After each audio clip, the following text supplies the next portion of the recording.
नमस्कार साथियों, मैं रितेश आप लोग को अपने YouTube चैनल PCS सॉल्यूशन 360 पर स्वागत है।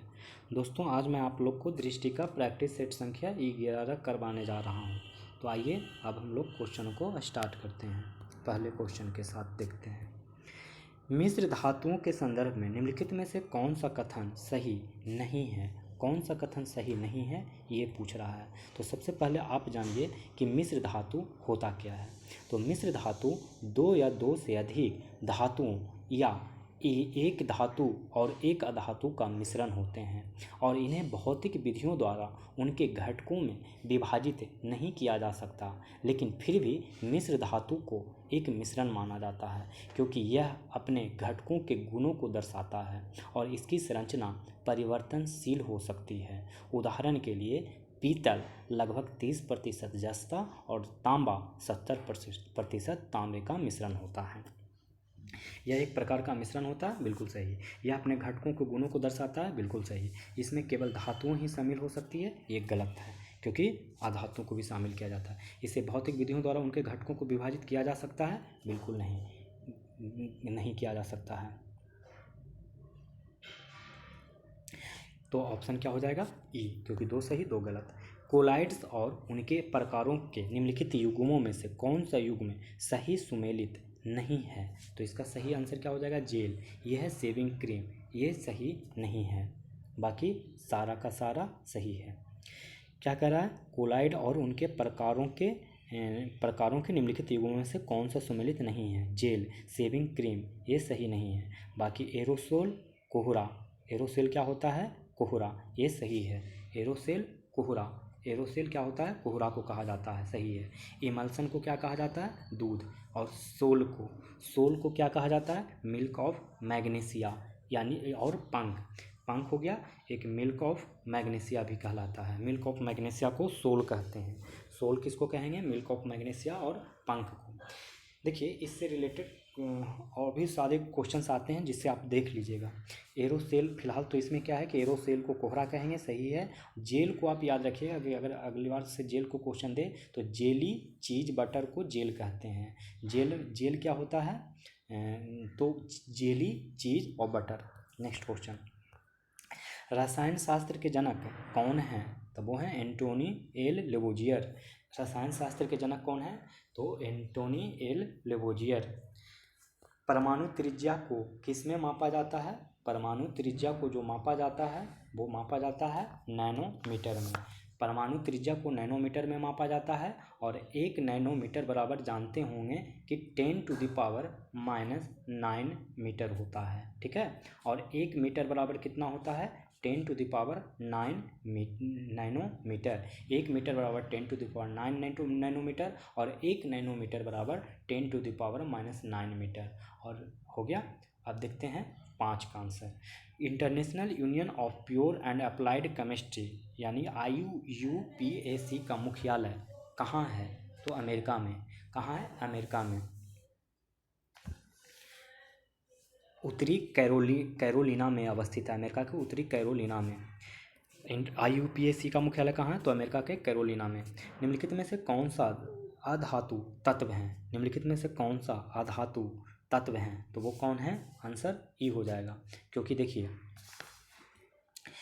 Helium oxygen hydrogen, helium oxygen hydrogen, oxygen हो गया, helium oxygen hydrogen nitrogen, chlorine phosphorus और सल्फर अधातु के प्रकार हैं, ठीक है। इसके अलावा हीलियम भी होता है, ये चारों ऑप्शन के अलावा। तो छठा का आंसर क्या हो जाएगा? ई। अधातु के प्रकार क्या हैं? Oxygen, phosphorus, sulphur, nitrogen.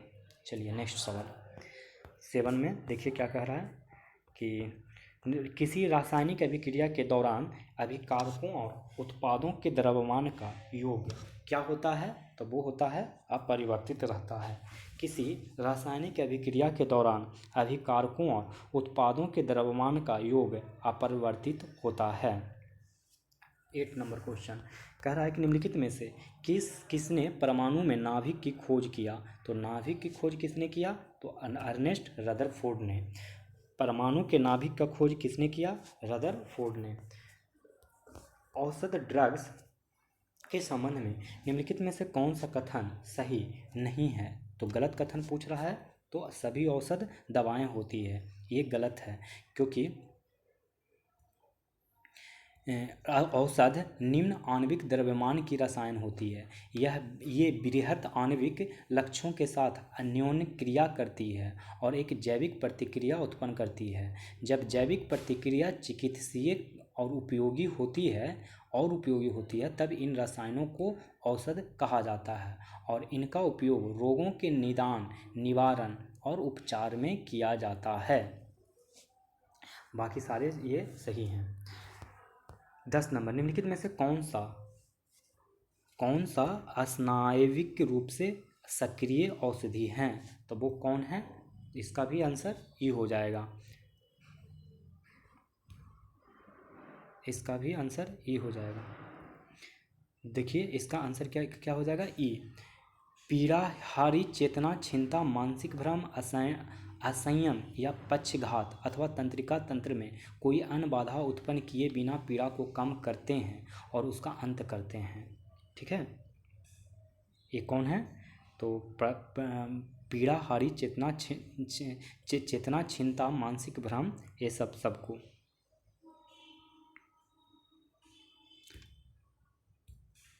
प्रशांतक और पीड़ाहारी, प्रशांतक और पीड़ाहारी स्नायविक रूप से सक्रिय औषधि हैं।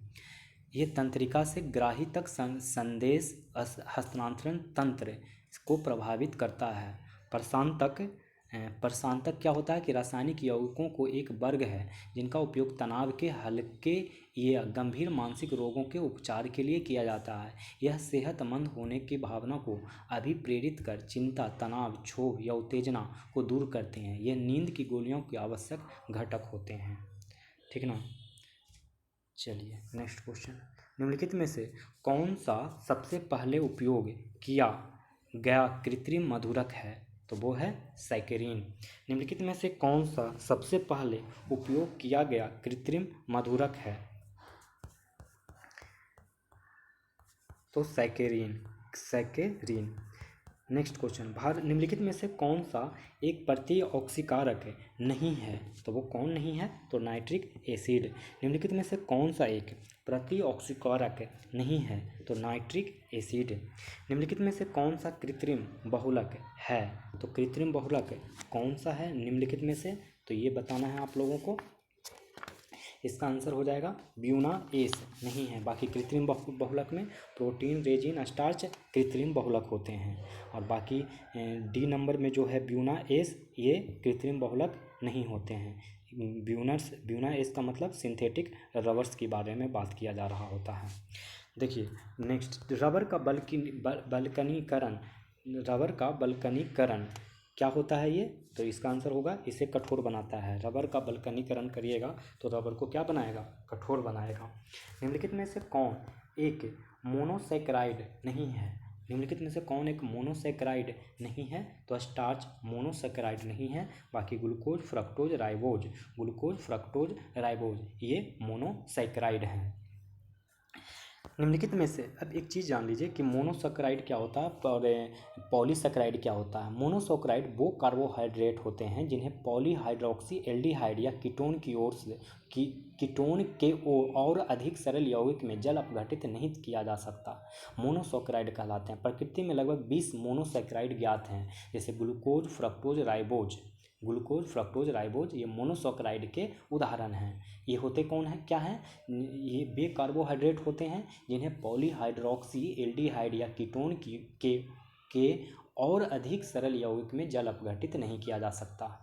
अब पॉलीसैकेराइड क्या होता है? जल अपघटन पर बड़ी संख्या में मोनोसैकेराइड इकाइयों का उत्पादन करने वाले कार्बोहाइड्रेट पॉलीसैकेराइड कहते हैं। माने पॉलीसैकेराइड का अपघटन होकर जल में वो बहुत सारे मोनोसैकेराइड बनाते हैं तो उसी को पॉलीसैकेराइड कहते हैं। जैसे स्टार्च, सेलुलोज, ग्लाइकोजेन, गोंद आदि इनके कुछ उदाहरण हैं। पॉलीसैकेराइड स्वाद में मीठे नहीं होते हैं, इसलिए उन्हें नन शुगर भी कहा जाता है। तो इसके उदाहरण पॉलीसैकेराइड के कौन से हैं? स्टार्च, सेलुलोज, ग्लाइकोजन, गोंद। निम्नलिखित में से कौन कौन एक क्षारीय धातु नहीं है? क्षारीय धातु कौन है नहीं है निम्न में से? तो एल्यूमिनियम क्षारीय धातु नहीं है। क्षारीय मृदा धातु यानी अल्कलाइन अर्थ मेटल कौन कौन है? तो बेरिलियम है, beryllium magnesium calcium, beryllium magnesium calcium, beryllium magnesium calcium, calcium beryllium magnesium calcium, strontium और इसके बाद बेरियम भी, स्टोनशियम इसके बाद बेरियम भी, बेरियम के बाद रेडियम भी। ये सारे के सारे इस ब्लॉक के वर्ग 2 में शामिल रासायनिक तत्व हैं। निम्नलिखित में कौन क्षारीय मृदा धातु नहीं है? तो एल्यूमिनियम को छोड़कर magnesium calcium strontium beryllium barium और रेडियम, रेडियम को RS से डिनोट करते हैं। ये सारे के सारे इस ब्लॉक के वर्ग 2 में शामिल रासायनिक तत्व हैं। एल्यूमिनियम P ब्लॉक तत्वों के 13वें वर्ग से संबंधित है। 17 का औद्योगिक स्तर पर डैश के निर्माण के लिए हैबर प्रक्रम का उपयोग किया जाता है। तो अमोनिया, औद्योगिक स्तर पर अमोनिया के निर्माण के लिए हैबर प्रक्रम का उपयोग किया जाता है। 18 नंबर कह रहा है कि निम्नलिखित में से कौन सा तत्व हैलोजन समूह से संबंधित है? तो कौन सा तत्व हैलोजन समूह से संबंधित है? तो ऑप्शन क्या हो जाएगा? ई, ऑप्शन ई हो जाएगा। देखिए हैलोजन समूह से संबंधित कौन कौन है? तो क्लोरीन आयोडीन और ब्रोमीन, ऑक्सीजन नहीं है।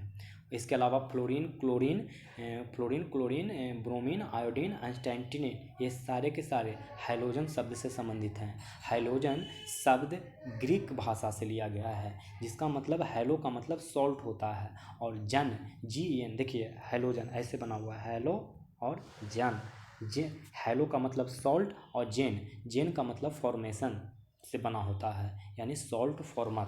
ये सब वैसे तत्व हैं जिससे सॉल्ट का निर्माण होता है। निम्नलिखित में से कौन सा कथन सही नहीं है? गलत कथन पूछ रहा है कि कौन है? तो ऋणायन अपने जनक परमाणु से छोटा होता है, ये गलत है। ऋणायन को एनायन बोलते हैं, अंग्रेजी में क्या बोलते हैं? एनायन का आकार जनक परमाणु के आकार से बड़ा होता है, छोटा नहीं होता है।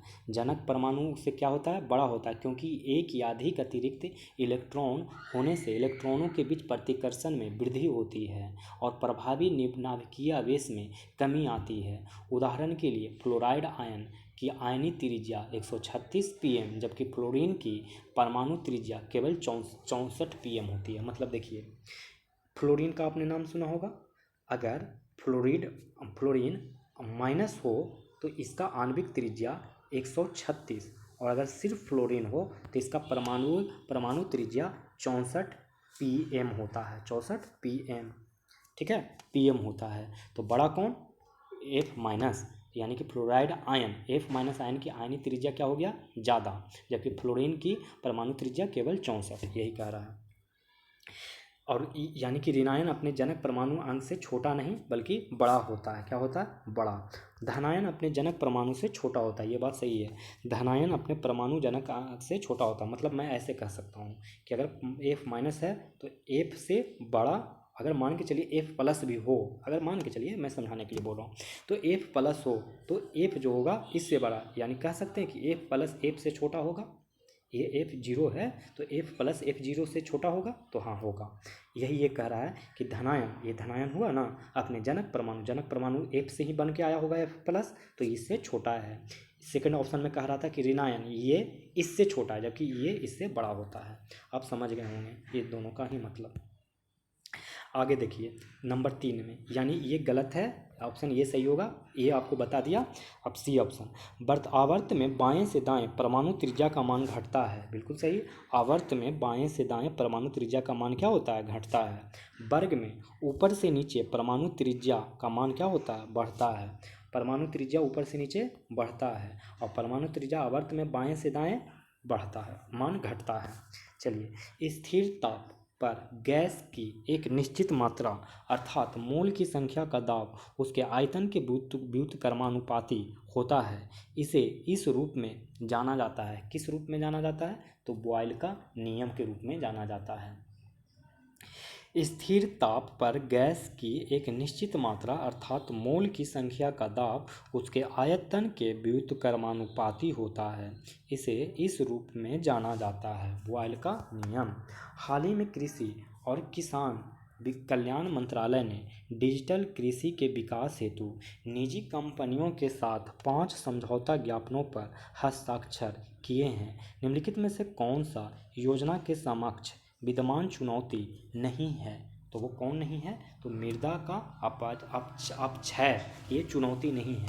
बाकी उच्च पूंजी लागत, छोटी जोत, गिरवी यानी रेहन और बटाईदार परंपराएं ये अब भी चुनौतियां हैं।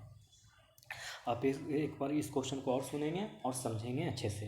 कह रहा है क्वेश्चन कह रहा है कि हाल ही में कृषि और किसान कल्याण मंत्रालय ने डिजिटल कृषि के विकास हेतु निजी कंपनियों के साथ 5 समझौता ज्ञापनों पर हस्ताक्षर किए हैं। निम्नलिखित में से कौन सा इस योजना के समक्ष विद्यमान चुनौती नहीं है? तो मृदा का अपक्षय ये चुनौती नहीं है। बाकी उच्च पूंजी लागत, छोटी जोत, गिरवी यानी पहले रेहन इसको भी कहते थे, और बटाईदार परंपराएं ये चुनौतियां हैं। हाल ही में रक्षा मंत्रालय ने रक्षा सेवाओं हेतु वित्तीय शक्तियों का प्रत्योजन नियम 2021 जारी किया। निम्नलिखित में से कौन सा DFPDS नियम 2021 का अंग नहीं है? तो ये अंग कौन नहीं है? तो इसका ऑप्शन क्या हो जाएगा? ई हो जाएगा। देख लीजिए इसका आंसर क्या है कि महत्वपूर्ण उपकरण कम अवधि के लिए किराए पे लिया जा सकता है, ये हो गया। और दूसरा, सेवाओं को उप प्रमुखों को प्रत्यायोजित वित्तीय शक्तियों में वृद्धि, ये भी हो जाएगा। और तीसरा, आवश्यकताओं के आधार पर सेवाओं में नए अधिकारियों को वित्तीय अधिकार भी प्रत्यायोजित किए गए हैं। आत्मनिर्भर भारत के लक्ष्य को हासिल करने के लिए वित्त पोषण में 3 गुना तक की वृद्धि, ये सारे ही ऑप्शंस में हैं, यानी ये सब सही हो जाएंगे। देखते हैं अब अगला सवाल। कार्बी आंगलोंग समझौता एक त्रिपक्षीय समझौता है। निम्नलिखित में से कौन एक 3 पक्षों में से एक पक्ष नहीं है? तो वो कौन नहीं है? तो वो हो जाएगा आंसर कार्बी आंगलोंग स्वायत्त परिषद, ये शामिल नहीं है। बाकी कार्बी आंगलोंग समझौता एक त्रिपक्षीय समझौता है जिसमें शामिल हैं केंद्र सरकार, राज्य सरकार और असम के 5 विद्रोही समूह, ये लोग शामिल हैं। कौन कौन शामिल हैं? तो केंद्र सरकार शामिल है, राज्य सरकार शामिल है और असम के 5 विद्रोही समूह भी शामिल हैं। हाल ही में निम्नलिखित में से किस रेलवे स्टेशन को 5 स्टार ईट राइट स्टेशन प्रमाण पत्र से सम्मानित किया गया है? तो इसका आंसर क्या हो जाएगा? हाल ही में निम्नलिखित में से किस रेलवे स्टेशन को 5 स्टार ईट राइट स्टेशन प्रमाण पत्र से सम्मानित किया गया है? तो ये किया गया है चंडीगढ़ रेलवे स्टेशन को। हाल ही में निम्नलिखित में से किस रेलवे स्टेशन को 5 स्टार ईट राइट स्टेशन प्रमाण पत्र से सम्मानित किया गया है? Chandigarh railway station. देखते हैं नेक्स्ट क्वेश्चन। हाल ही में केंद्रीय कैबिनेट ने वस्त्र उद्योग हेतु उत्पादन संबंध प्रोत्साहन PLI यानी इसको कहते हैं production link incentive production link incentive उत्पादन संबंधी प्रोत्साहन। हाल ही में केंद्रीय कैबिनेट ने वस्त्र उद्योग हेतु PLI योजना की मंजूरी दी है। यह केंद्रीय बजट 2021-22 के दौरान 13 क्षेत्रों के लिए घोषित PLI योजना का अंग है, जिसमें कितनी राशि का परिव्यय शामिल है? तो वो शामिल है 1.97 लाख करोड़ रुपया। हाल ही में केंद्रीय कैबिनेट ने वस्त्र उद्योग हेतु उत्पादन संबंध प्रोत्साहन PLI योजना को मंजूरी दी है। तो यह केंद्रीय बजट 2021-22 के दौरान 13 क्षेत्रों के लिए घोषित PLI योजना का अंग है। तो कितना? 1.97 लाख करोड़ रुपया। पहले आत्मनिर्भर भारत कॉर्नर का उद्घाटन कहाँ किया गया? तो ये किया गया है थाईलैंड। कहाँ किया गया है? थाईलैंड। पहले आत्मनिर्भर भारत कॉर्नर का उद्घाटन कहाँ किया गया है? तो थाईलैंड में। 27 नंबर। 27 कह रहा है कि 3 सितंबर 2021 को वित्तीय स्थिरता एवं विकास परिषद FSDC financial stabilisation development council की बैठक संपन्न हुई। कौन सा नंबर का संपन्न हुआ? तो वो संपन्न हुआ 24वीं। यहाँ क्या भराएगा? 24वीं। देखिए 3 सितंबर 2021 को वित्तीय स्थिरता एवं विकास परिषद FSDC की बैठक 24वीं बैठक संपन्न हुई। नेक्स्ट क्वेश्चन, हाल ही में पहला स्वदेशी रूप से डिजाइन किया गया उच्च राख कोयला गैसीकरण आधारित मेथेनॉल उत्पादन संयंत्र कहाँ खोला गया है? तो वो खोला गया है हैदराबाद। हाल ही में पहला स्वदेशी रूप से डिजाइन किया गया उच्च राख कोयला गैसीकरण आधारित मेथेनॉल उत्पादन संयंत्र कहाँ खोला गया है? हैदराबाद। हाल ही में भारत ने निम्नलिखित में से किस देश के साथ climate action and finance mobilisation dialogue की शुरुआत की है? तो वो की है संयुक्त राज्य अमेरिका। संयुक्त राज्य अमेरिका। हाल ही में भारत ने निम्नलिखित में से किस देश के साथ climate action and finance mobilisation dialogue की शुरुआत की है? तो संयुक्त राज्य अमेरिका। भारत ऑस्ट्रेलिया प्रथम 2+2 वार्ता कहाँ आयोजित हुई थी? तो वो हुई थी नई दिल्ली। भारत ऑस्ट्रेलिया प्रथम 2+2 वार्ता कहाँ आयोजित हुई थी? तो नई दिल्ली। 13वें ब्रिक्स शिखर सम्मेलन 2021 का विषय क्या था? तो वो विषय था ब्रिक्स 15 निरंतरता, समेकन और आम सहमति हेतु ब्रिक्स के बीच सहयोग। 13वें ब्रिक्स शिखर सम्मेलन 2021 का विषय क्या था? तो ये विषय था कि निरंतरता, समेकन और आम सहमति हेतु ब्रिक्स के बीच सहयोग। निम्नलिखित में से किस एरोस्पेस संगठन ने REX Mk2 का अनावरण किया है? तो वो किया है इजराइल एरोस्पेस इंडस्ट्रीज। निम्नलिखित में से किस एरोस्पेस संगठन ने REX Mk2 का अनावरण किया? तो इजराइल एरोस्पेस इंडस्ट्रीज। निम्नलिखित में से कौन लद्दाख का राज पक्षी है? लद्दाख का राज पक्षी कौन है? तो वो है काला गर्दन वाला सारस। काला गर्दन वाला सारस। हाल ही में नागरिक उड्डयन मंत्रालय ने ड्रोन संचालन के लिए भारत के हवाई जहाज का मानचित्र जारी किया है, जो पूरे देश में रेड जोन, येलो जोन और ग्रीन जोन क्षेत्रों को दर्शाता है। तो इसका आंसर क्या हो जाएगा? ई। देखिए बताते हैं आपको कि लद्दाख के पहले एक बार क्वेश्चन को फिर से सुनिए कि हाल ही में नागरिक उड्डयन मंत्रालय ने ड्रोन संचालन के लिए भारत के हवाई क्षेत्र का मानचित्र जारी किया है, जो पूरे देश में रेड जोन, येलो जोन और ग्रीन जोन क्षेत्रों को दर्शाता है। तो देखिए कि लद्दाख के तत्कालीन राज्य जम्मू कश्मीर से एक अलग केंद्र शासित प्रदेश के रूप में स्थापना कर 2 वर्ष बाद हाल ही में लद्दाख ने हिम तेंदुआ और ब्लैक नेक्स्ट क्रेन के राजकीय पशु और राजकीय पक्षी के रूप में अपनाया है।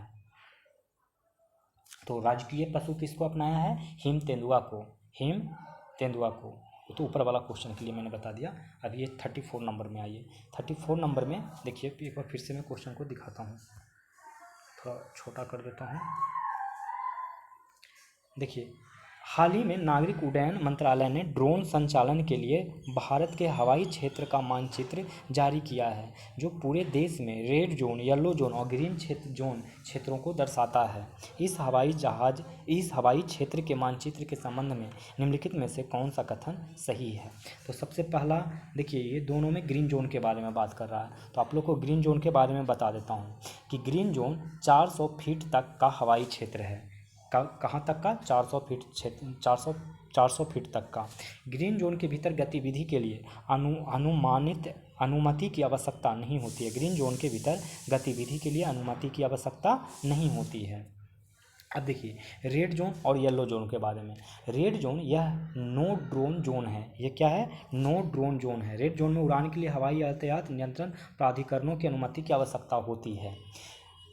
और रेड जोन में इसमें कह रहा है ऑप्शन में कि रेड जोन में उड़ान के लिए हवाई यात्रा या यातायात नियंत्रण प्राधिकरणों से अनुमति की आवश्यकता होती है। और रेड जोन यह नो ड्रोन जोन है, जिसके भीतर केंद्र सरकार की अनुमति के बाद ही ड्रोन का संचालन किया जा सकता है, यानी सी ऑप्शन भी सही है, ए सब बी सी सही। येलो जोन के बारे में देख लीजिए।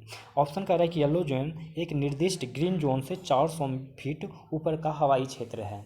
देखिए, यह एक निर्दिष्ट ग्रीन जोन से 400 फीट से ऊपर का हवाई क्षेत्र है, और यह एक हवाई अड्डे की परिधि से 8 से 12 किलोमीटर के बीच स्थित क्षेत्र में 200 फीट से ऊपर तथा एक हवाई अड्डे की परिधि से 5 से 8 किलोमीटर के बीच स्थित है।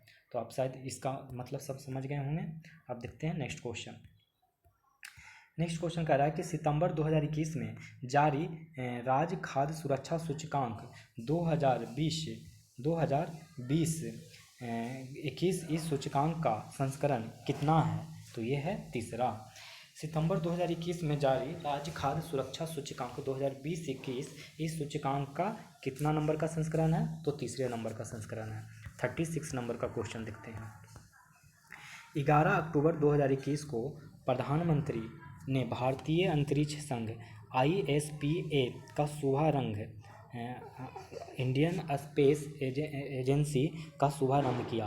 प्रधानमंत्री ने यह टिप्पणी भी की कि अंतरिक्ष सुधारों के लिए सरकार का दृष्टिकोण 4 स्तंभों पर आधारित है। निम्नलिखित में से कौन सा ISPA का स्तंभ नहीं है? तो वो कौन नहीं है? तो वैश्विक संबंध निर्माण की दिशा में काम करना। 11 अक्टूबर 2021 को प्रधानमंत्री ने भारतीय अंतरिक्ष संघ का शुभारंभ किया। प्रधानमंत्री ने यह टिप्पणी भी की कि अंतरिक्ष सुधारों के लिए सरकार का दृष्टिकोण 4 स्तंभों पर आधारित है। निम्नलिखित में से कौन सा ISPA का स्तंभ नहीं है? तो वैश्विक संबंध निर्माण की दिशा में काम करना, ये सही नहीं है। बाकी निजी क्षेत्र को नवाचार की स्वतंत्रता की अनुमति देना, ये सही है। युवाओं को भविष्य के लिए तैयार करना, ये भी सही है। आम आदमी की प्रगति के लिए अंतरिक्ष क्षेत्र को एक संसाधन के रूप में देखना, ये भी सही है। एक बार फिर से देख लीजिए, 4 स्तंभ कौन से हैं? निजी क्षेत्र को नवाचार की स्वतंत्रता की अनुमति देना, सरकार की भूमिका प्रवर्तक के रूप में युवाओं को भविष्य के लिए तैयार करना, आम आदमी की प्रगति के लिए अंतरिक्ष क्षेत्र को एक संसाधन के रूप में देखना। सही है। चलिए 37 नंबर।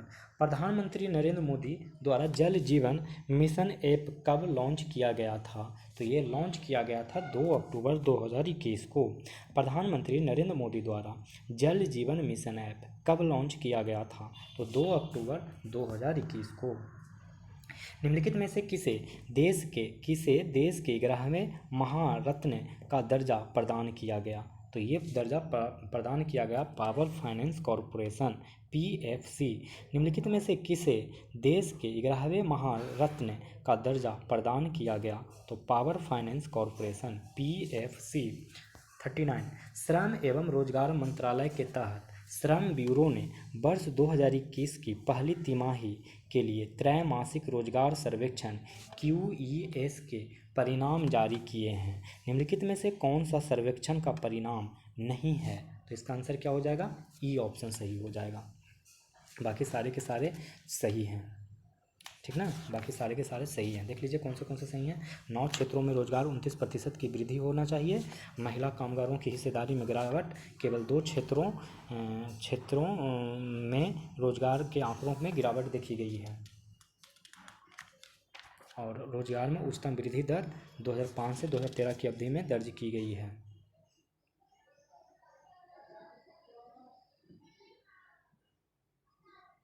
नौ क्षेत्रों में रोजगार की वृद्धि देखी गई है। एक्चुअली हाँ, ये सब सही है, तो हम ऑप्शन E हो जाएगा। 40 नंबर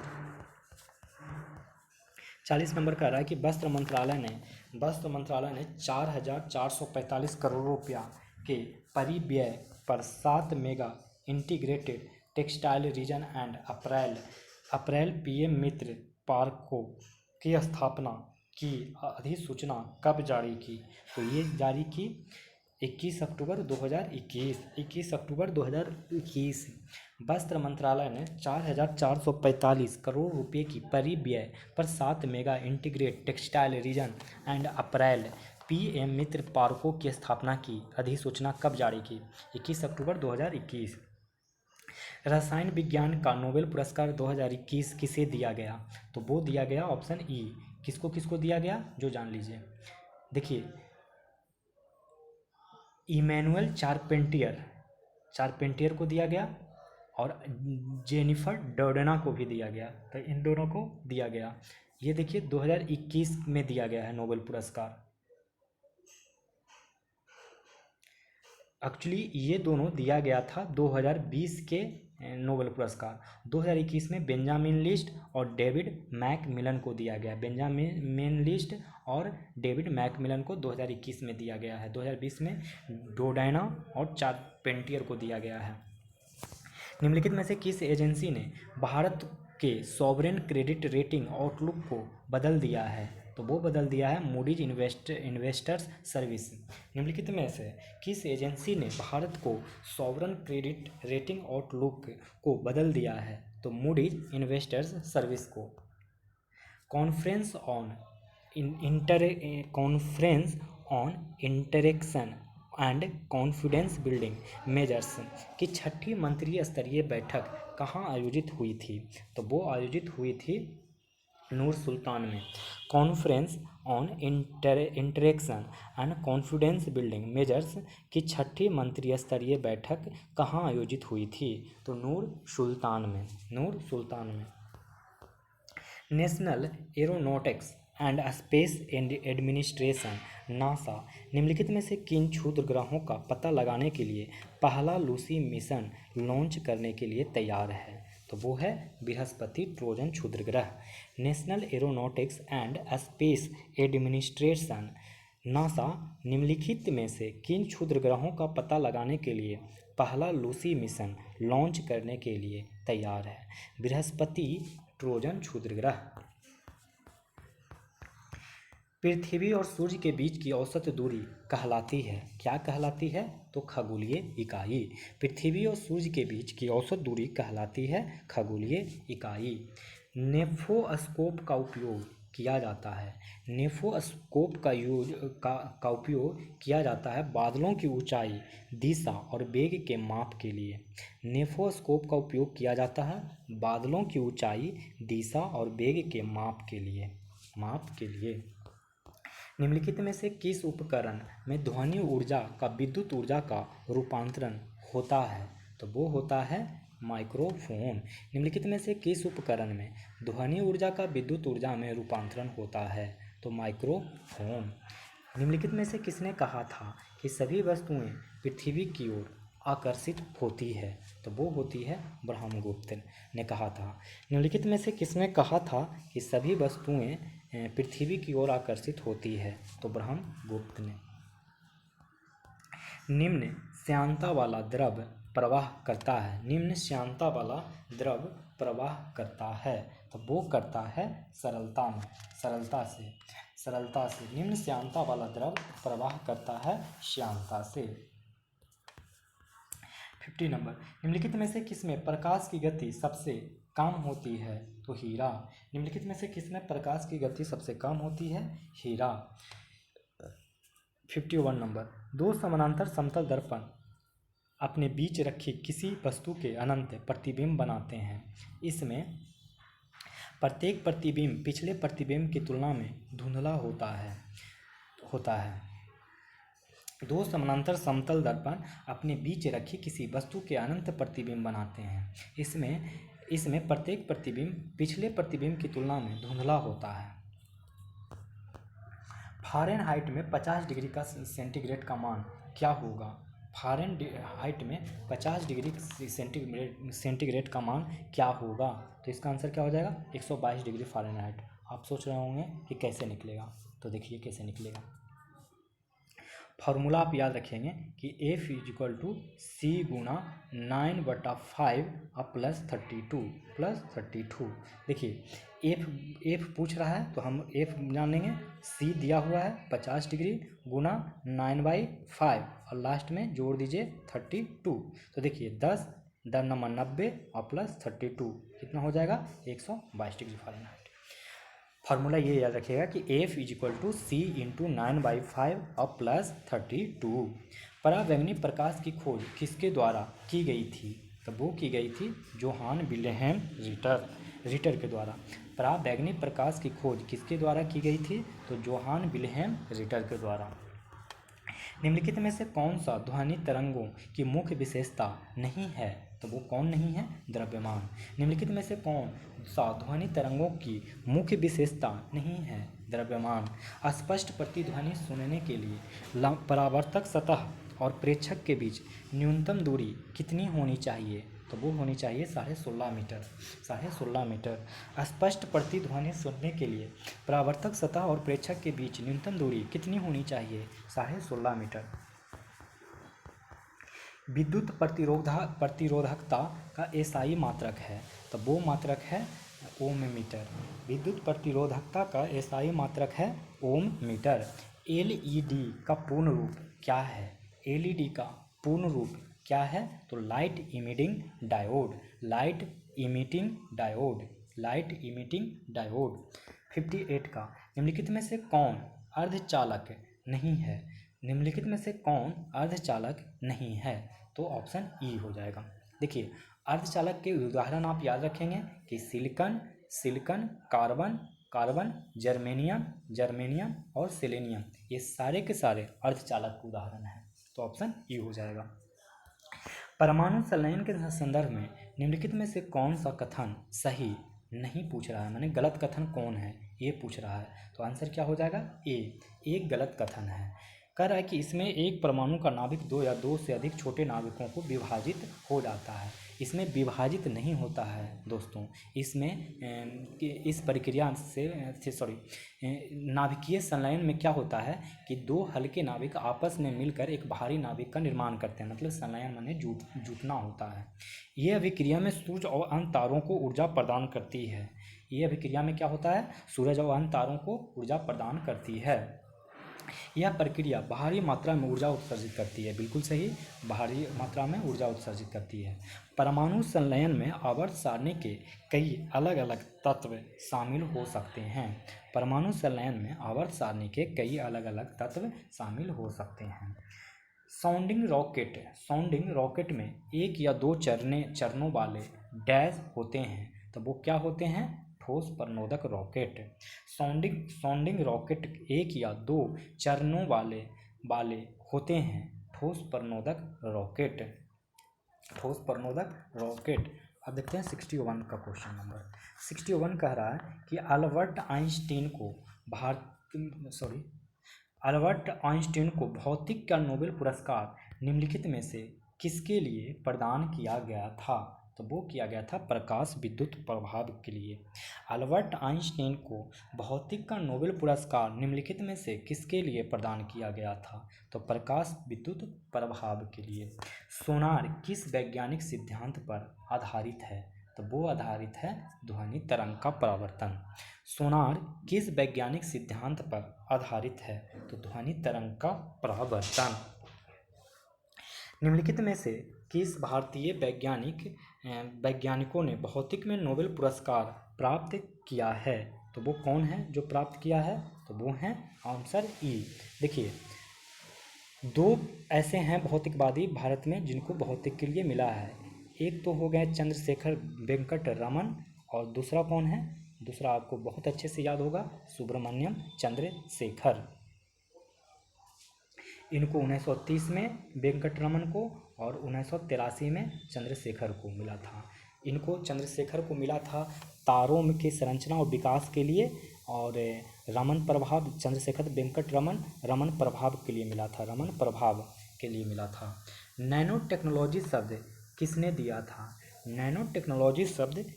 दिया था? तो वो दिया था नोरियो तानीगुची ने। नैनो टेक्नोलॉजी शब्द किसने दिया था? तो नोरियो तानीगुची। निम्नलिखित में से किसने कोशिका की खोज की थी? तब वो खोज की थी रॉबर्ट हुक ने। निम्नलिखित में से किसने कोशिका की खोज की थी? तो रॉबर्ट हुक ने। आधुनिक आनुवांशिक के जनक किसे माना जाता है? तब वो माना जाता है ग्रेगर जॉन मेंडल को। ग्रेगर जॉन मेंडल को आधुनिक आनुवंशिकी का जनक किसे माना जाता है? तो ग्रेगर जॉन मेंडल को।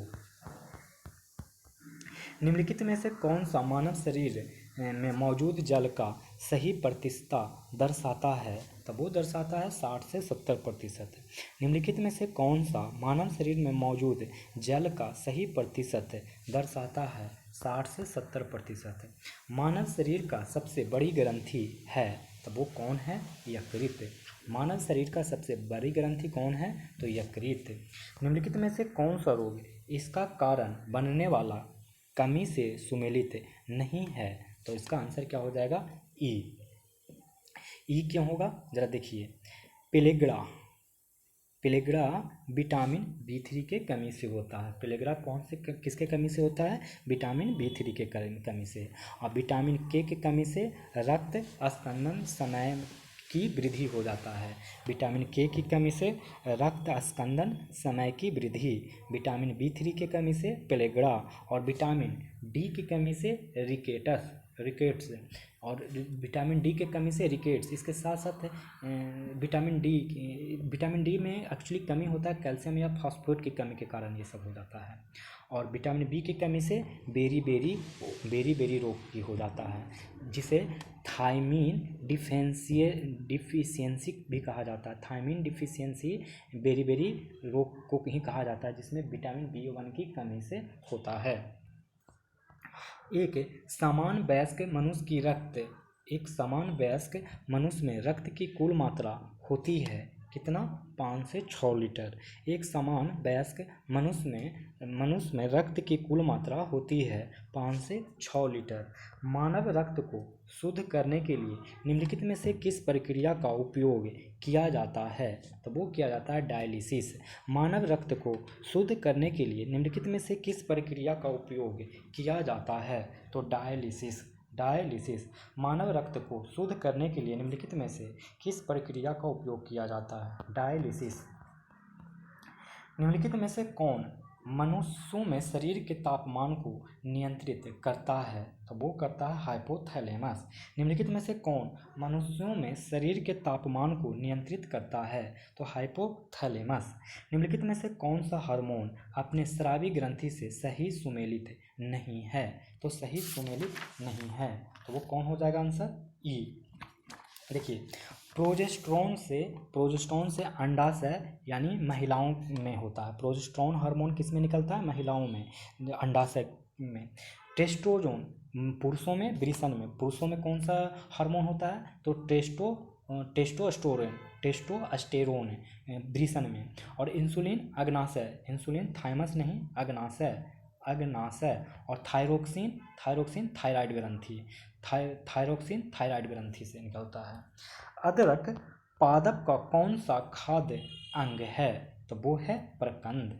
अदरक पादप का कौन सा खाद्य अंग है? तो वो है प्रकंद। निम्नलिखित में से कौन सा पृथ्वी पर अधिकांश ऑक्सीजन के उत्पादन के लिए जिम्मेदार है? तो वो है शैवाल। निम्नलिखित में से कौन सा पृथ्वी पर अधिकांश ऑक्सीजन के उत्पादन के लिए जिम्मेदार है? शैवाल। निम्नलिखित में से कौन सा पादप हार्मोन है? निम्नलिखित में से कौन सा पादप हार्मोन है? तो ये हो जाएगा। देखिए, पादप हार्मोनों को सामान्यतः 5 समूहों में वर्गीकृत किया जाता है।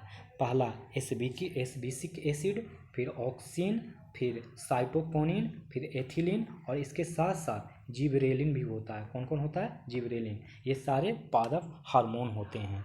ये हार्मोन वृद्धि प्रवर्तक या वृद्धि अवरोधक होते हैं। जिसमें बात किया जाए ऑक्सिन और साइटोकिनिन और जिबरेलिन, ये तीनों साइटोकानिन, ऑक्सिन और जिबरेलिन ये पौधों को विकास में मदद करते हैं। और एस्बेसिक एसिड और एथिलीन सी और डी ये पौधों के वृद्धि के अवरोधक के रूप में कार्य करते हैं। बेसिलस कैलमेट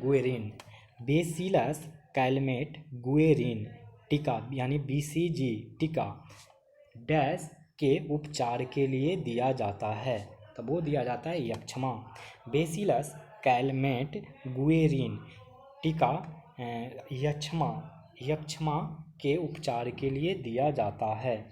ठीक है। 78 नंबर 78 कह रहा है कि मलेरिया किसके कारण होता है। तो मलेरिया होता है प्रोटोजोआ के कारण। मलेरिया किसके कारण होता है। तो प्रोटोजोआ के कारण। इलेक्ट्रोएन्सेफलोग्राम EEG परीक्षण निम्नलिखित में किससे संबंधित है। तो ये संबंधित है मस्तिष्क। EEG यानी इलेक्ट्रोएन्सेफलोग्राम EEG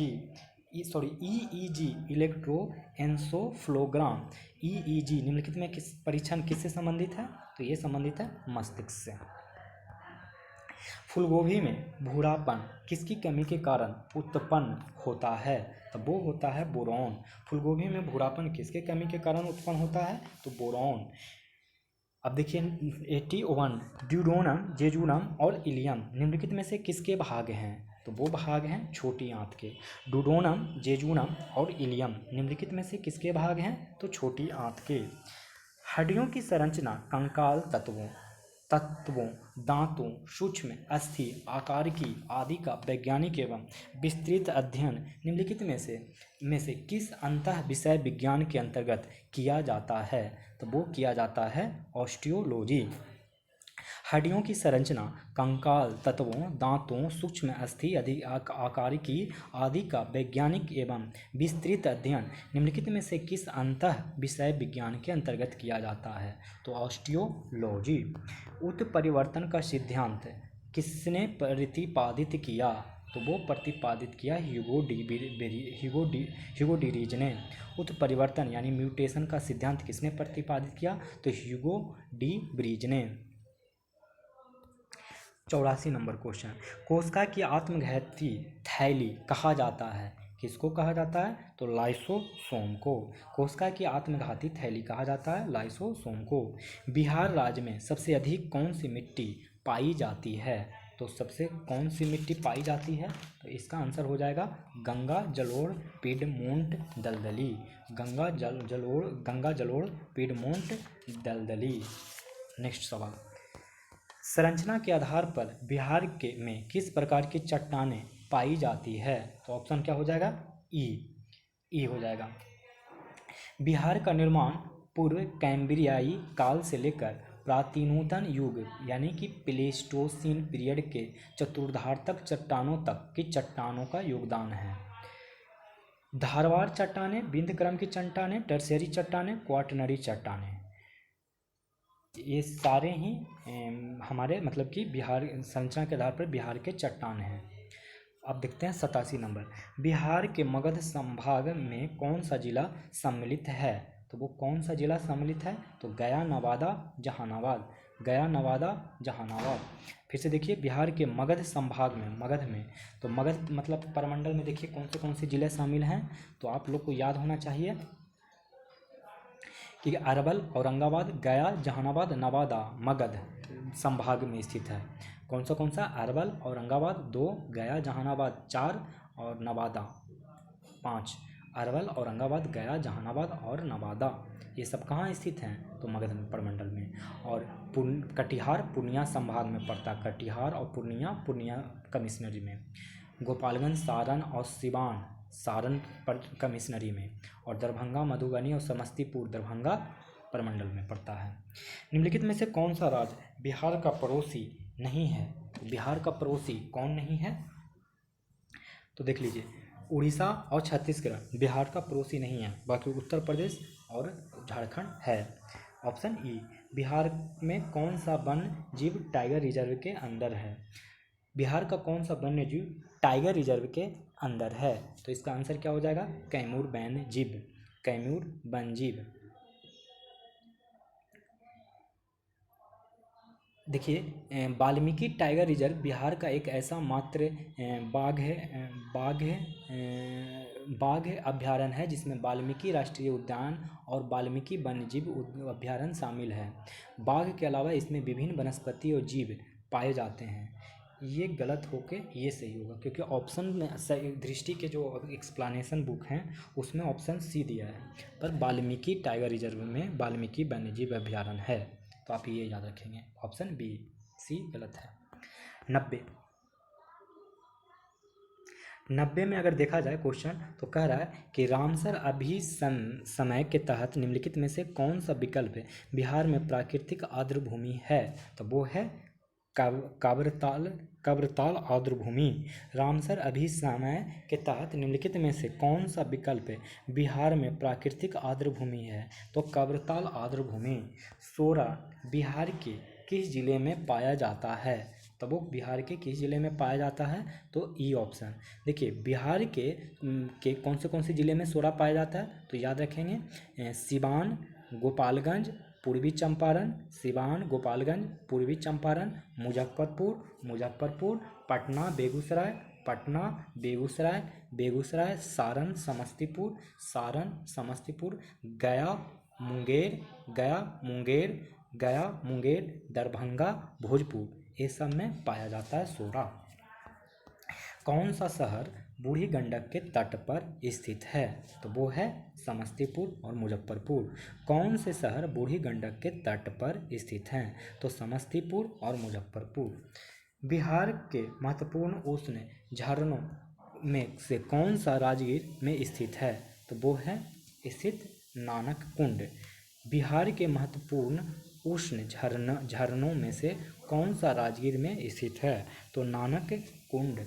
बांसकुंड बांध बिहार के किस शहर में स्थित है, बांसकुंड बांध बिहार के किस शहर या जिले में स्थित है, तो वो है लखीसराय।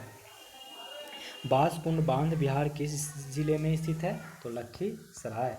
पूर्वी गंडक जल विद्युत परियोजना किस जिले में है, तो वो है पश्चिमी चंपारण। पूर्वी गंडक जल विद्युत परियोजना किस जिले में है, तो पश्चिम चंपारण। जूट के उत्पादन में बिहार का भारत में कौन सा स्थान है, तो वो है दूसरा। जूट के उत्पादन में बिहार का भारत में कौन सा स्थान है, तो दूसरा। बिहार में सबसे गर्म स्थान कि सबसे ठंडा रहने वाला जिला कौन सा है, बिहार में सबसे गर्म साथ ही सबसे ठंडा रहने वाला जिला कौन सा है, तो वो है गया। बिहार में सबसे गर्म साथ ही सबसे ठंडा रहने वाला जिला कौन सा है, तो गया। निम्नलिखित में से कौन सा युग में सही सुमेलित है, तो वो कौन सा सही सुमेलित है, ई ऑप्शन। देखिए दोमट मिट्टी उत्तर बिहार के मैदानी इलाकों के दक्षिण पश्चिम भाग में सिवान, गोपालगंज, वैशाली, सारण, मुजफ्फरपुर, समस्तीपुर आदि जिलों में एक बड़ी पट्टी में पाई जाती है। इसकी अलग बनावट, रंग, भौतिक और रासायनिक गुण होते हैं। चौरस। मेची क्या है, मेची महानंदा का उद्गम पश्चिम बंगाल के हल्दीरानी पहाड़ी से होता है। यह अपना मार्ग बदलने के लिए प्रसिद्ध है और इसकी महत्वपूर्ण नदियाँ मेची, बालकासन, माने मेची किसका है, तो महानंदा की है, सहायक नदी। चंदन पंचानन की है, चंदन 5 धाराओं से बनता है इसलिए इसे पंचानन भी कहा जाता है, तो ये दोनों सही है। कांवर झील बेगूसराय में है, कांवर झील कहाँ है, बेगूसराय में, ठीक ना। तो ये सारे ऑप्शन सही हैं, तो ऑप्शन ई हो जाएगा। निम्नलिखित में से किसे बिहार का न्यागरा कहा जाता है, तो वो कहा जाता है ककोलत जलप्रपात को। निम्नलिखित में से किसे बिहार का न्यागरा कहा जाता है, तो ककोलत जलप्रपात को। निम्नलिखित में से कौन सा युग में सुमेलित नहीं है, कौन सा युग में सुमेलित नहीं है, तो ऑप्शन ई। देखिए बिहार में तिलहन को खाद्य पदार्थ के साथ साथ नकदी फसलों जैसे तिल, अलसी, सरसों, राई और अरंडी दोनों के रूप में माना जाता है। अलसी को गहरी और नम चिकनी मिट्टी में उगाया जाता है।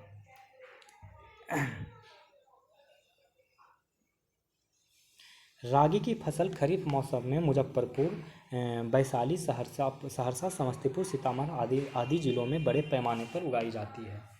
तो इस तरीके से आप देख लीजिएगा 101 का आंसर। बिहार के शैक्षिक जनसांख्यिकी के अनुसार किस जिले की साक्षरता दर सबसे अधिक और सबसे कम है? तो वो है रोहतास और पूर्णिया। बिहार के शैक्षिक जनसंख्या के अनुसार किस जिले की साक्षरता दर सबसे अधिक और सबसे कम है? तो सबसे अधिक साक्षरता रोहतास और सबसे कम साक्षरता पूर्णिया की है। 102 नंबर, निम्नलिखित में से कौन सा युग्म सुमेलित नहीं है? माने गलत कथन कौन है? तो गलत कथन हो जाएगा डी, केला, नवादा। केला नवादा में प्रसिद्ध नहीं है, माने नवादा का उत्पादक नहीं है, बल्कि मुजफ्फरपुर है। मुजफ्फरपुर में सबसे ज़्यादा केला यह जिला केला का उत्पादक है, और इसके मालदा किस्म के आम में भी प्रसिद्ध है। देखिए मुजफ्फरपुर में केला, तो नवादा गलत हो गया, मुजफ्फरपुर आंसर हो जाएगा। मुजफ्फरपुर मालदा आम के लिए भी प्रसिद्ध है और केला के लिए भी। अमरूद नालंदा, आम दरभंगा और शाही लीची मुजफ्फरपुर में प्रसिद्ध है। शाही लीची कहाँ प्रसिद्ध है? मुजफ्फरपुर में। इनमें से किसमें पूर्वी और पश्चिमी दोनों नहरें हैं? इनमें से किसमें पूर्वी और पश्चिमी दोनों नहरें हैं? तो वो हैं ऑप्शन ई। देखिए पूर्वी सोन नहर, पश्चिमी सोन नहर, पूर्वी पश्चिमी सोन नहर, पूर्वी कोसी नहर और पश्चिमी कोसी नहर, सबके बारे में थोड़ा सा जानिए। सोन नहर और कोसी नहर दोनों में एक पूर्वी और पश्चिमी नहर प्रणाली है। कौन से? सोन नहर और कोसी नहर। सोन नहर और कोसी नहर में दोनों में एक पूर्वी और पश्चिमी नहर प्रणाली है। मतलब पूर्वी सोन नहर और पश्चिमी सोन नहर, पूर्वी कोसी और पश्चिमी कोसी, इस तरीके से।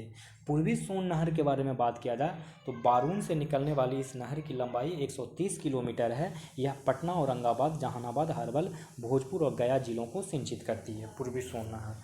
पश्चिमी सोन नहर की बात किया जाए तो इसकी 3 शाखाएँ हैं, आरा, बक्सर, चौसा। आरा, बक्सर, चौसा पश्चिमी सोन, और पूर्वी सोन पटना, औरंगाबाद, जहानाबाद, अरवल जिला, भोजपुर और गया जिला। अब देखिए पूर्वी कोसी नहर। पूर्वी कोसी नहर जो है पूर्णिया, सुपौल, मधेपुरा, कटिहार, अररिया, खगड़िया और सहरसा।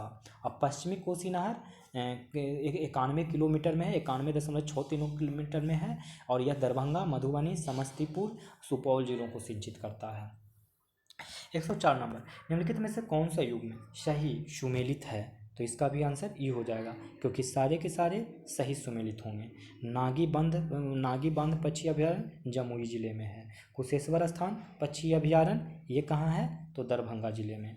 काबर झील बेगूसराय में। गोगाबिल पक्षी अभयारण्य कटिहार में। तो चारों को चारों आपको याद कर लेना चाहिए। कुशेश्वर दरभंगा में, नागी जमुई, काबर झील बेगूसराय, गोगाबिल कटिहार। देखिए 105 नंबर, फिजियोलॉजी मेडिसिन 2021 का नोबेल पुरस्कार किसने जीता है? तो वो जीता है डेविड जूलियस ने। फिजियोलॉजी मेडिसिन के क्षेत्र में नोबेल पुरस्कार किसने जीता है? तो डेविड जूलियस ने। इनके अलावा डेविड जूलियस के अलावा एक अर्देम पटापौटियन ने जीता है। दोनों ही यूएसए के हैं।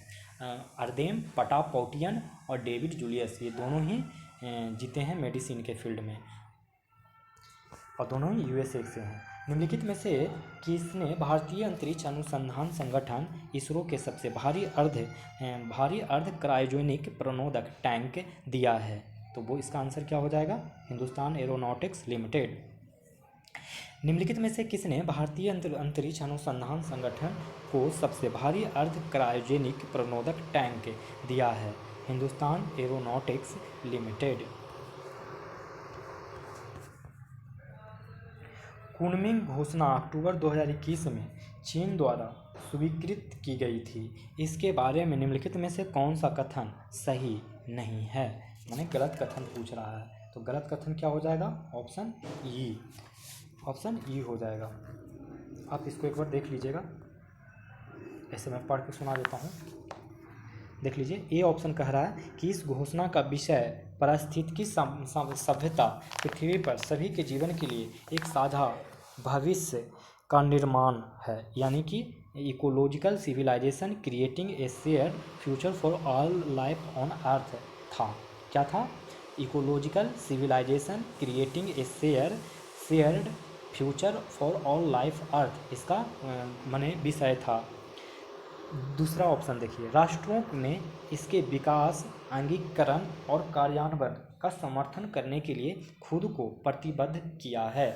राष्ट्रों ने इसके विकास, अंगीकरण और कार्यान्वयन का समर्थन करने के लिए खुद को प्रतिबद्ध किया है। नेक्स्ट ऑप्शन, इस पर हस्ताक्षरकर्ता राष्ट्र यह सुनिश्चित करेंगे कि महामारी के बाद की रिकवरी संबंधित नीतियां, कार्यक्रम और योजनाएं जैव विविधता के संरक्षण और सतत उपयोग में योगदान दें। इस घोषणा ने 30/30 लक्ष्य का संदर्भ दिया। कौन सा? 30/30 लक्ष्य का संदर्भ दिया। भारत प्रकृति की रक्षा संरक्षण के लिए निम्नलिखित में से किस अंतर सरकारी समूह में शामिल होने वाला ब्रिक्स का पहला सदस्य बन गया है? तो high ambition coalition for nature and people. फिर से सुनेंगे क्वेश्चन और आंसर। भारत प्रकृति की रक्षा या संरक्षण के लिए निम्नलिखित में से किस अंतर सरकारी समूह में शामिल होने वाला ब्रिक्स का पहला सदस्य बन गया है? तो high ambition coalition for nature and people and people. Chhattisgarh में एक नया टाइगर रिजर्व बनाने के लिए निम्नलिखित में से कौन सा राष्ट्रीय उद्यान तमोर पिंगला वन्यजीव अभयारण्य के साथ जुड़ा हुआ है? तो वो है गुरु घासीदास राष्ट्रीय उद्यान।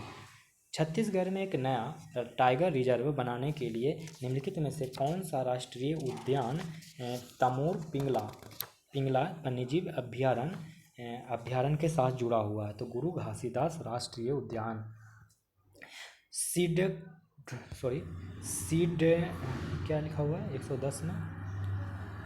सीड कॉप्टर ड्रोन का इस्तेमाल करते हुए भारत का पहला हवाई सीडिंग अभियान जिसका नाम है हरा भरा अभियान कहाँ शुरू किया गया है? तो वो किया गया तेलंगाना। सीड कॉप्टर ड्रोन का इस्तेमाल करते हुए भारत का पहला हवाई सीडिंग अभियान जिसका नाम हरा भरा अभियान है कहाँ शुरू किया गया? तो तेलंगाना। 111 नंबर। बिहार के किस खिलाड़ी को मेजर ध्यानचंद खेल रत्न पुरस्कार 2021 से सम्मानित किया गया है? तब वो किया गया है प्रमोद भगत को। बिहार के किस खिलाड़ी को मेजर ध्यानचंद खेल रत्न पुरस्कार 2021 से सम्मानित किया गया है? प्रमोद भगत को। बिहार के मुख्यमंत्री 7 निश्चय योजना की वार्षिक रैंकिंग 2021 के अनुसार प्रथम स्थान पर रहा, तो वो रहा सुपौल।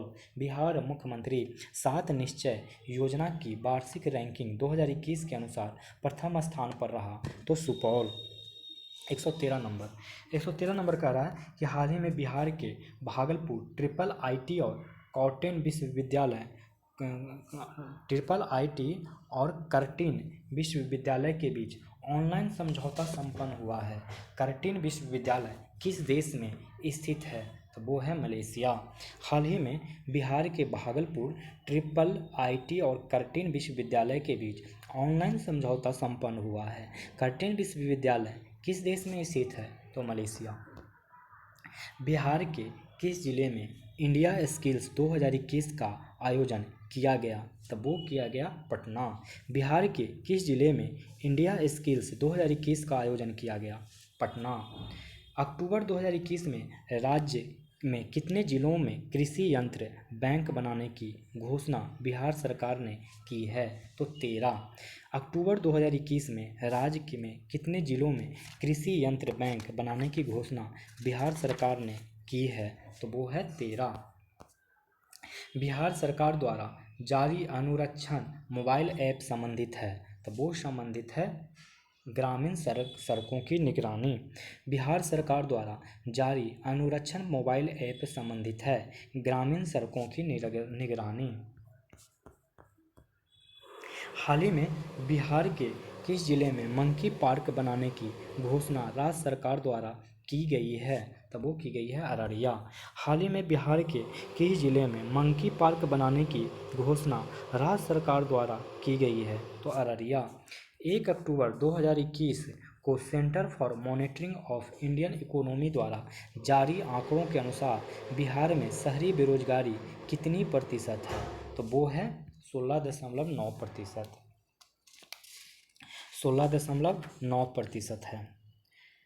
1 अक्टूबर 2021 को centre for monitoring of Indian economy द्वारा जारी आंकड़ों के अनुसार बिहार में शहरी बेरोजगारी कितने प्रतिशत है? तो 16.9% है। बिहार सरकार ने कब तक राज्य के सभी पुराने बिजली मीटर को नए स्मार्ट मीटर में बदलने का लक्ष्य निर्धारित किया है? तो वो निर्धारित किया है 2025। बिहार सरकार ने कब तक राज्य के सभी पुराने बिजली मीटर को नए स्मार्ट मीटर में बदलने का लक्ष्य निर्धारित किया है? 2025। भारत सरकार द्वारा जारी एक रिपोर्ट के अनुसार चाइल्ड फ्रेंडली कोर्ट रूम स्थापित करने के संदर्भ में देश में प्रथम राज्य कौन है? तो वो है बिहार। भारत सरकार द्वारा जारी एक रिपोर्ट के अनुसार चाइल्ड फ्रेंडली कोर्ट रूम स्थापित करने का संदर्भ में देश में से प्रथम राज्य कौन है? तो बिहार। हाल ही में देश के पहले ट्रांसमैन सिपाही बने रचित राज की नियुक्ति बिहार के किस जिले में हुई है?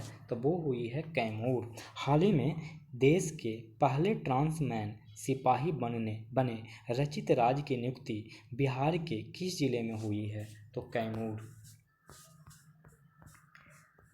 प्रधानमंत्री नरेंद्र मोदी के द्वारा बिहार के किस जिले के सुखेत मॉडल को देश के हर गांव को अपनाने के लिए कहा है? तब वो कहा है मधुबनी। प्रधानमंत्री नरेंद्र मोदी के द्वारा बिहार के किस जिले के सुखेत मॉडल को देश के हर गांव को अपनाने के लिए कहा है? मधुबनी। अमृत महोत्सव के मद्देनज़र बिहार राज्य में गंगा किनारे पंचवटी पौधे लगाने का निर्णय लिया है। इन पौधों में कौन सा पौधा शामिल नहीं है? तो गुल्लर। बाकी पीपल, आम और नीम ये शामिल हैं। अमृत महोत्सव के मद्देनज़र बिहार राज्य में गंगा किनारे पंचवटी पौधे लगाने का निर्णय लिया है। इन पौधों में कौन सा पौधा शामिल नहीं है? गुल्लर शामिल नहीं है, बाकी पीपल, नीम, आम शामिल हैं। एशियन रग्बी 7 साइड चैंपियनशिप में बिहार की किस खिलाड़ी को प्लेयर ऑफ द टूर्नामेंट चुना गया है? तो वो चुना गया है आरती कुमारी को।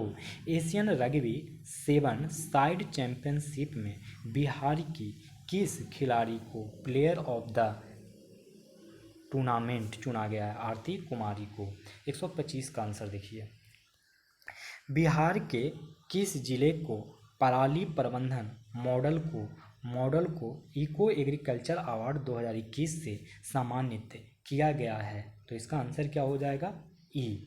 देखिए, हाल ही में बिहार कृषि विश्वविद्यालय द्वारा पराली प्रबंधन के रोहतास मॉडल को पूरे देश में लागू करने का निर्णय लिया है। उल्लेखनीय है कि कृषि विज्ञान केंद्र रोहतास के इस पराली प्रबंधन मॉडल को इको एग्रीकल्चरल अवार्ड 2021 से सम्मानित किया गया है। तो कौन सा जिला? तो रोहतास। क्या ऑप्शन में है? नहीं। तो ऑप्शन क्या हो जाएगा? ई। बिहार के किस जिले को के पराली प्रबंधन मॉडल को इको एग्रीकल्चर अवार्ड 2021 से सम्मानित किया है? तो रोहतास। नीति आयोग द्वारा जारी रैंकिंग में बिहार के किस जिले के स्वास्थ्य विभाग को पूरे देश में 7वां स्थान प्राप्त हुआ है? तो इसका सही जवाब क्या हो जाएगा? शेखपुरा। नीति आयोग द्वारा जारी रैंकिंग में बिहार के किस जिले के स्वास्थ्य विभाग को पूरे देश में 7वां स्थान प्राप्त हुआ है? शेखपुरा। बिहार के कितने इंजीनियरिंग संस्थानों में विमेंस टेक्नोलॉजी पार्क खोलने की घोषणा की गई है? तो 5। बिहार के कितने इंजीनियरिंग संस्थानों में विमेंस टेक्नोलॉजी पार्क खोलने की घोषणा की है? तो 5। 128 नंबर। अवैध रूप से बिहार राज्य में घुसे विदेशी घुसपैठियों के लिए पहला डिटेंशन सेंटर कहाँ खोला गया है? तो हाजीपुर में।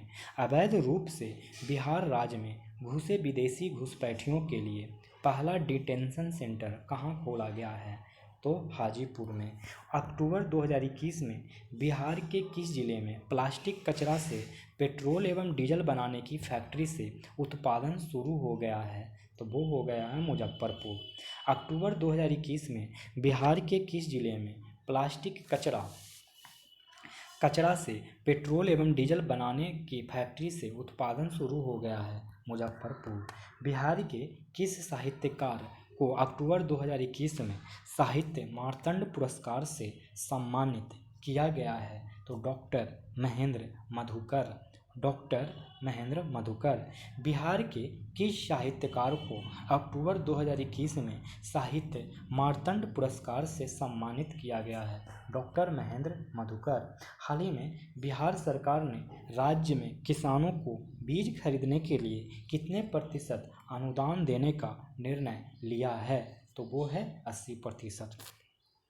हाल ही में बिहार सरकार ने राज्य में किसानों को बीज खरीदने के लिए कितने प्रतिशत अनुदान देने का निर्णय लिया है? तो 80%। बिहार राज्य का भौतिक संरचना के संबंध में निम्नलिखित में से कौन सा कथन सही है? तो इसका कथन कौन सा सही है? E option. देखिए, बिहार पूर्वी भारत का एक प्रमुख राज्य है। इसका कुल क्षेत्रफल 94.16 लाख हेक्टेयर है। कितना? 94.16 लाख हेक्टेयर है। इसकी आकृति वृत्ताकार है, जो कि गलत है। इसकी आकृति आयताकार है। इसका विस्तार 24 डिग्री 20 मिनट 10 सेकंड है। 24 डिग्री 20 मिनट 10 सेकंड और से 29 डिग्री 31 मिनट 15 सेकंड उत्तरी अक्षांश तक है। उत्तरी अक्षांश तक है। तो इसका विस्तार जो है 29 डिग्री जो नहीं है, यानी ये वाला ऑप्शन और ये वाला ऑप्शन गलत है, बाकी ए और बी सही है। 29 डिग्री ना होके ये है 27 डिग्री 31 मिनट और 15 सेकेंड। तो ऑप्शन हमारा ई हो जाएगा।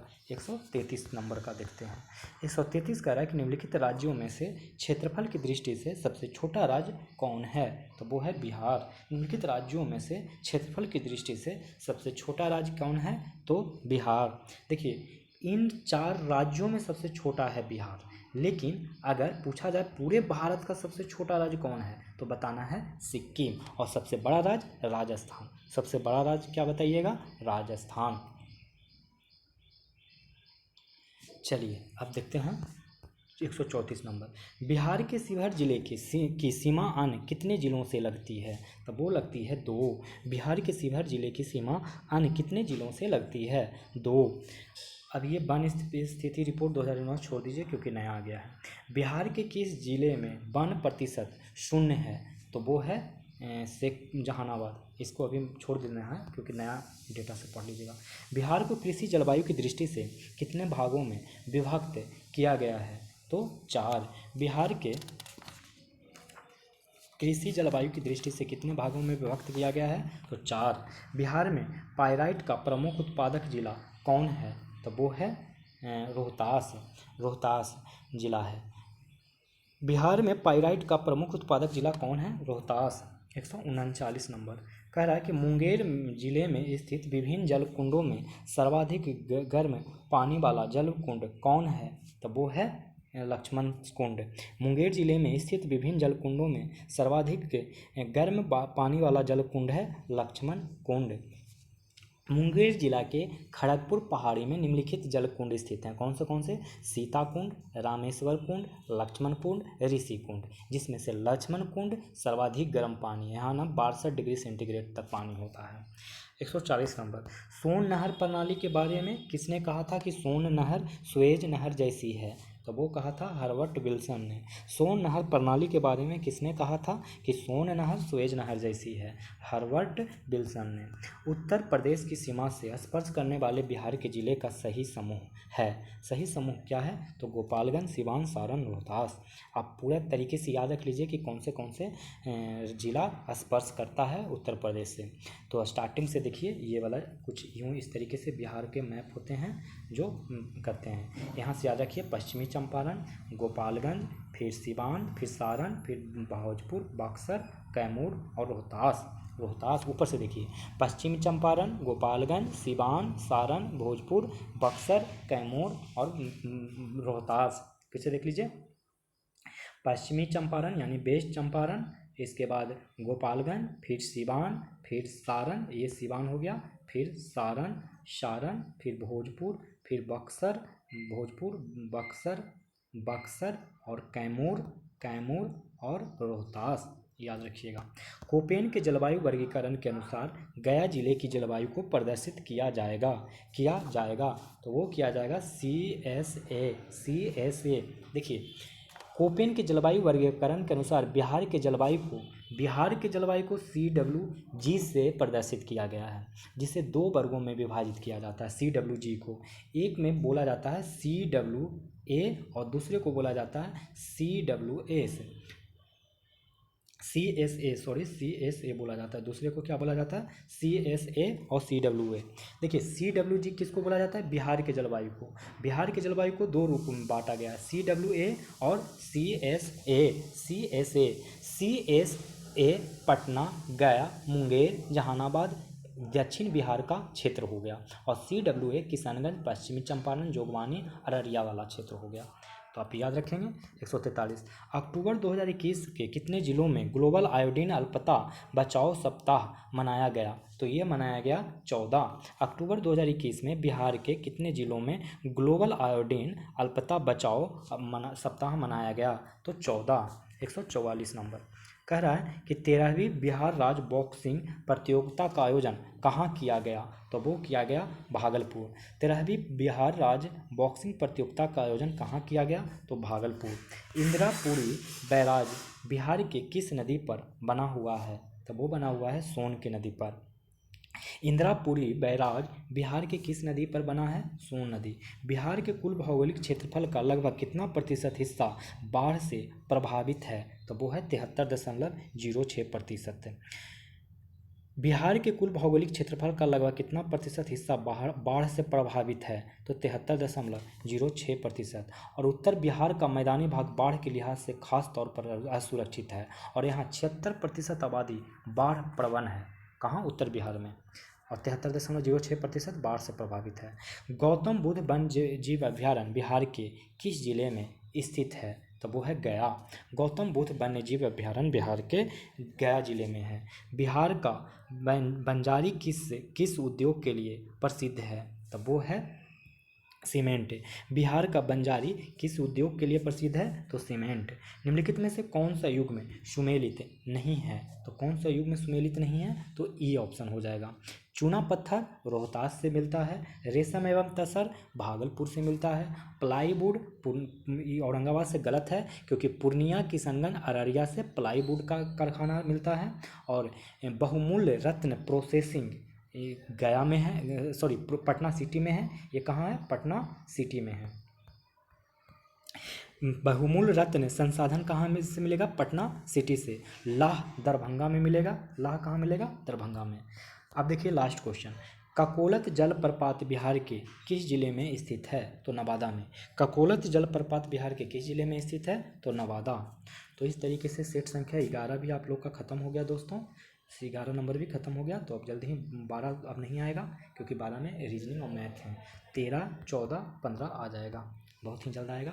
तो आप लोग वेट एंड वॉच करिए। तो दोस्तों, अगर आप लोग को ये वीडियो पसंद आ रहा है तो लाइक करें, और चैनल पे नए हों तो सब्सक्राइब करें, दोस्तों को भी शेयर करें। अगर कुछ सजेशन या सुझाव देना चाहते हो तो आप कमेंट बॉक्स में कमेंट करें। तो आप लोग को छोड़े चलता हूँ इस उम्मीद के साथ कि आप लोग अपने चरित्र को इस प्रकार बनाएंगे कि महिलाएं आपके साथ होने से सुरक्षित महसूस करेंगी। धन्यवाद।